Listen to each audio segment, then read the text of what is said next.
Global Watch. The Dalai Lama at 90, a spiritual legacy caught between faith and force. The town of Dharamshala in India's Himachal Pradesh is bustling with celebration and anticipation as the 14th Dalai Lama is set to turn 90 on July 6. Although, as the spiritual and political head of Tibetan Buddhism, the Dalai Lama's birthday is in itself a hugely significant event, this time, it holds far-reaching importance as His Holiness is expected to share details of his successor. This is not just going to be a spiritually or religiously loaded revelation, but something that the future of the Tibetan people, who have been resisting Chinese control for decades, depends on. Since the Dalai Lama's exile to India in 1959, along with thousands of others, in the wake of the Chinese occupation of the Tibetan Plateau, he has emerged as a globally recognized and revered embodiment of Tibetan resistance, cultural distinction, and humanitarian values. A Nobel laureate, the Dalai Lama, or Tenzin Gyatso, was born as Lamodhondup in 1935 in northeastern Tibet, and in 2 years, he was identified by sacred religious search parties as the incarnation of the 13th Dalai Lama. This is a centuries-old practice within Tibetan Buddhism wherein the reincarnation of top spiritual leaders is decided after their death based on visions and signs interpreted by senior lamas. This process could take years, resulting in a spiritual and political vacuum of leadership during that time. However, the current Dalai Lama has made a few critical departures in this tradition. Firstly, he has suggested that he might give indications regarding his successor while he is alive, a method known as emanation, and secondly, in his March 2025 book Voice for the Voiceless, he has stated, since the purpose of a reincarnation is to carry on the work of the predecessor, the new Dalai Lama will be born in the free world. By free world, he is suggesting that his successor will be found outside China, which, again, is a divergence from convention. The reasons behind these deviations have to do with the relentless and overwhelming Chinese interference and suppression of Tibetan cultural traditions. The Chinese state, which officially identifies as atheist, has repeatedly declared that it reserves the right to decide on the Dalai Lama's reincarnation, a practice that it claims to trace to Imperial China under the Qing dynasty.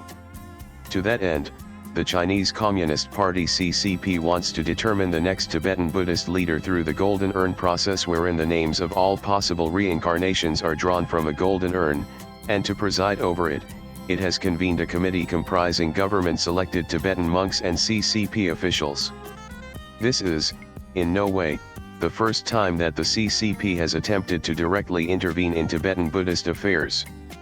In Tibetan Buddhism, the second highest spiritual seat is accorded to the Panchen Lama, who also plays a crucial role in identifying the Dalai Lama's reincarnation. In 1995, the current Dalai Lama named the 6-year-old Gethuncho Ikai Inuma as the reincarnated Panchen Lama. Within days of the announcement, the boy and his family were abducted, never to be seen again, while the Chinese state propped up their own Panchen Lama, who parrots the party line and endorses Beijing's sovereignty over Tibet.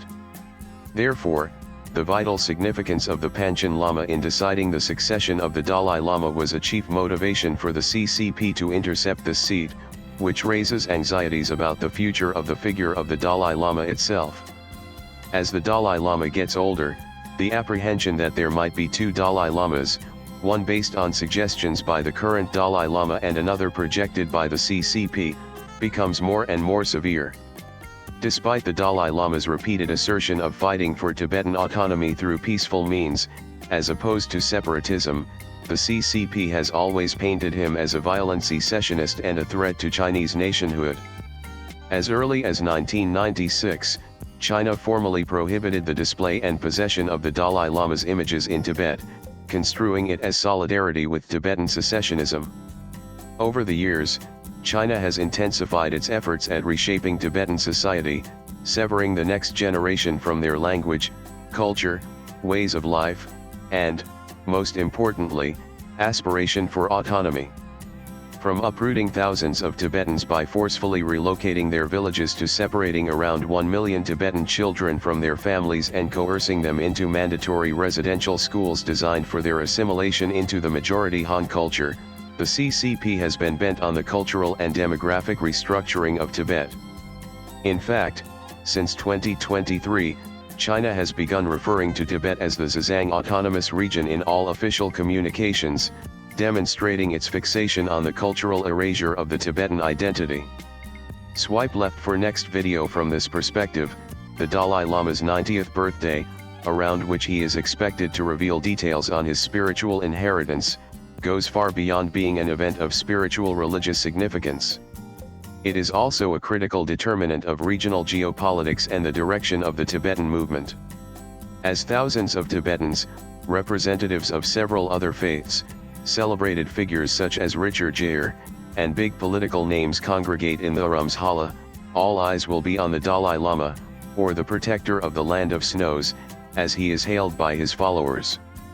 The world will listen carefully, as his words will shape one of the most resilient, enduring, and inspiring struggles of our times. The writer is an author and a columnist. His X handle is Arunanandlive.